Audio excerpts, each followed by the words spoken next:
Pension योजना 2025 3,100,000 अधिक हिताधिकारी को मिलिब नुआ पेंशन 50% पर्यंत वृद्धि करा जाइछि। तो सरकार का तरफ पेंशन योजना को नहीं आसीगला बड़ अपडेट। जदि आपण मानकर बयस 60 वर्ष ताहाले एही वीडियो आपण मानक पई बहुत गुरुत्वपूर्ण।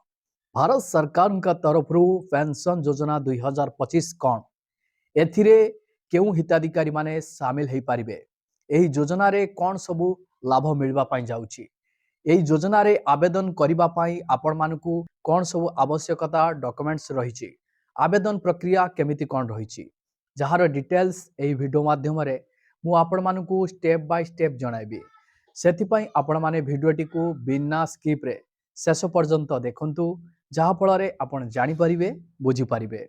भिडियोटी को आरंभ करने पूर्वर आपण समस्त को कही रखी, चैनल जदि नुआ करी आपण भिडियोटी देखुथांती ताहाले वीडियो को लाइक करी चैनल को सब्सक्राइब करी पाखरे थिबा घंटी चिन्ह को दबाई दियंतु। देखंतु वार्षिक विधवा एवं अक्षमता पेंशन योजना आम समाज रो दुर्बल वर्ग को आर्थिक सहायता दबा पाई एक गुरुत्वपूर्ण सरकारी पदक्षेप।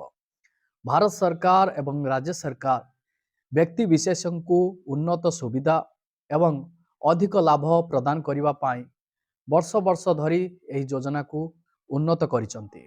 एही पेंशन योजनार लक्ष्य हेउची वरिष्ठ नागरिक, विधवा एवं अक्षमता थिबा व्यक्ति मानकु सेमानकर आय एवं परिस्थिति आधार रे सेमानक जीविका निर्वाह पाई आवश्यक सहायता प्रदान करिवो।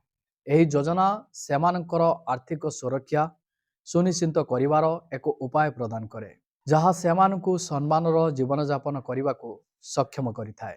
वर्तमान पेंशन परिमाण एवं नियम रे परिवर्तन करा जाइछि, जहाँ एहाकु अधिक प्रभावशाली एवं व्यापक करिथाए।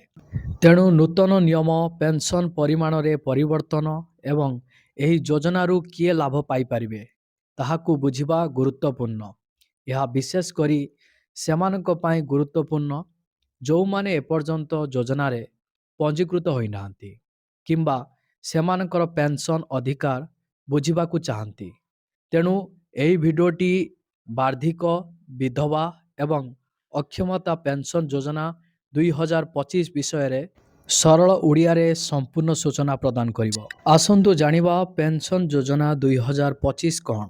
देखंतु वार्षिक विधवा एवं अक्षमता पेंशन योजना 2025 अधीन रे सरकार हिताधिकारी संख्या वृद्धि एवं सहायता परिमाण वृद्धि करिबा पाई एवं गुरुत्वपूर्ण निष्पत्ति नैचंती। एही योजना गरीब एवं असहाय वृद्ध व्यक्ति, विधवा महिला एवं सामाजिक सुरक्षा लाभ पाउथिबा अक्षम व्यक्ति मानकु लक्ष्य रखिछि। नूतन नियम अनुଯାयी आवेदन प्रक्रिया एवं योग्यता मानदंड को सरल करा जिबा सहित पेंशन परिमाण वृद्धि करा जाइछि, जहा द्वारा अधिक लोक उपकृत होई पारिबे। योजना कौन। एही पेंशन योजना गरीब, वृद्ध, विधवा एवं अक्षम व्यक्ति मानकु आर्थिक सहायता प्रदान करे, जो माने अन्य कौनसी उत्सरू पर्याप्त आय पाती नहीं।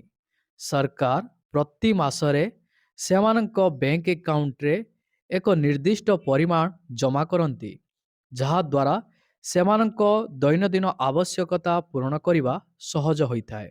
एही योजना अधीन रे पेंशन प्रदान करिवार उद्देश्य हेउची सेमानक जीवनर गुणवत्ता उन्नत करिवा, सेमानकर आर्थिक निर्भरशीलता ह्रास करिवा एवं सामाजिक सुरक्षा प्रदान करिवा। आसंतु जानिबा पेंशन योजना 2025 रे सामिल होबा पाई योग्यता कौन सबु रहिछि।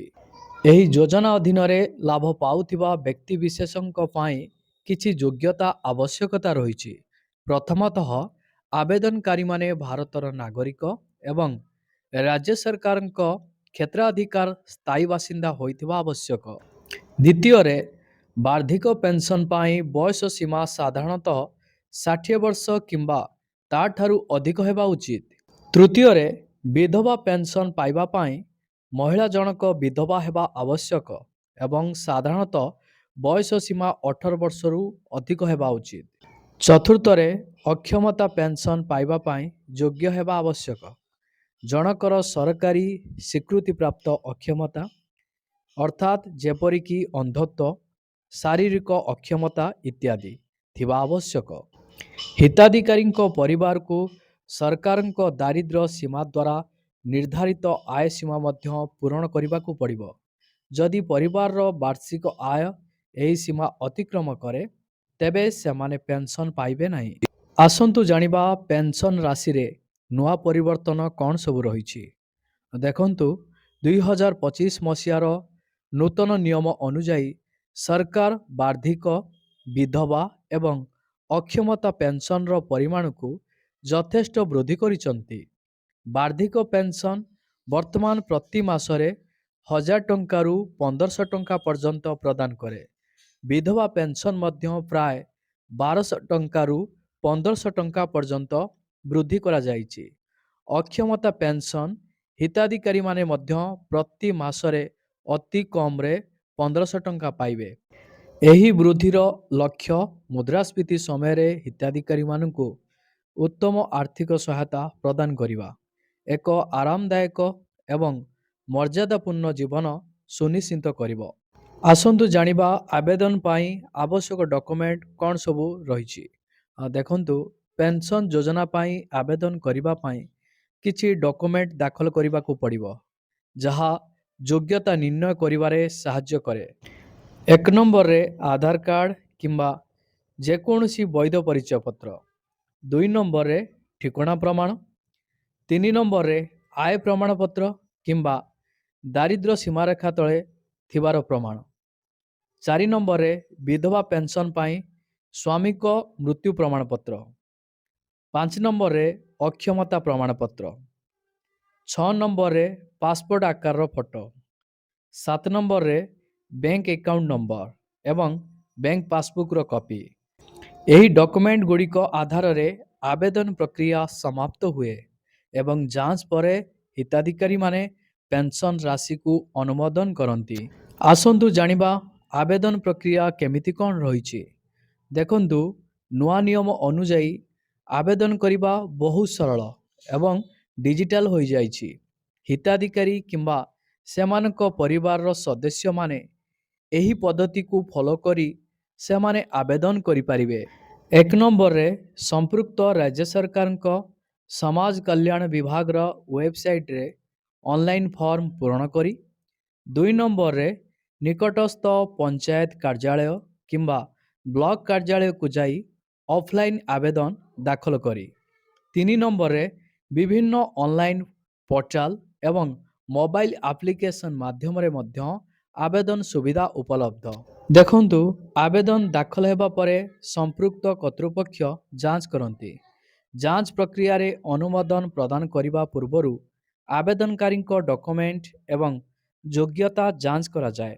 ଯଦି ଆବେଦନ ଉପଯୁକ୍ତ ବୋଲି ବିବେଚିତ ହୁଏ ତେବେ ପ୍ରତି ମାସରେ ପେନ୍ସନ୍ ସିଧାସଳଖ ହିତାଧିକାରୀଙ୍କ ବ୍ୟାଙ୍କ ଆକାଉଣ୍ଟରେ ଜମା କରାଯାଏ।